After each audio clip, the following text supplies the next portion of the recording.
live debate. intelligencesquared.com.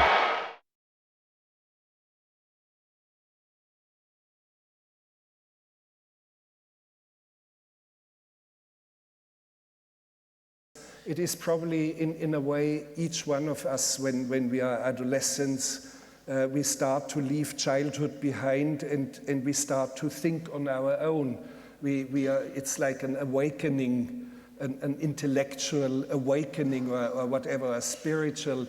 I would use the term spiritual awakening only with a pair of pliers. It doesn't sound right, but at that time... It sounds too Californian. It sounds awful, yeah. It sounds like New Age, or it sounds like people who go to abominations like yoga classes. Doesn't sound right to me. However, at the time, I had only something like half a pound. 1 pound roughly per week, per month as pocket money, and that was by far not enough.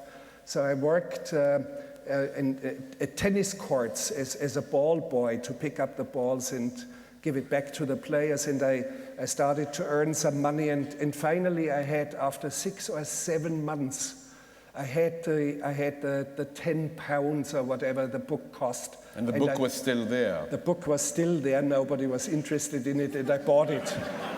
And I bought the book. And today I know it's quite a very simplistic, primitive sort of thing.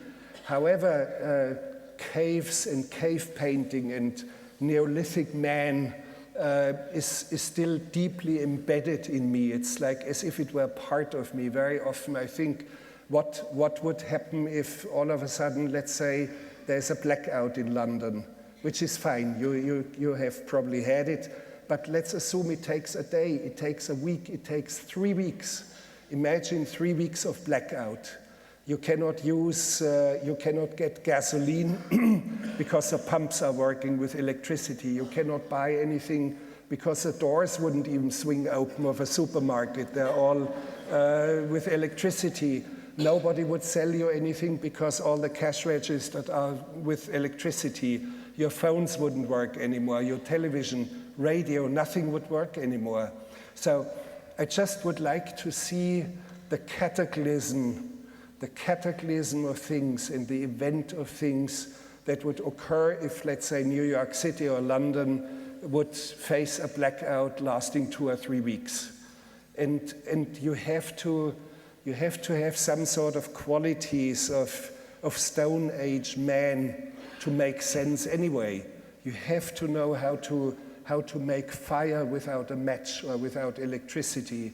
And and I kept encouraging even your son, who is how old, 5, 6? Well, when I told you the story, what did you encourage him to do? To learn how to milk a cow. And when he did, yes. And when he did, he actually learned it. Yes. Yeah, I told you, yes. Sam milked a cow, and you said, Paul, that is of monumental importance.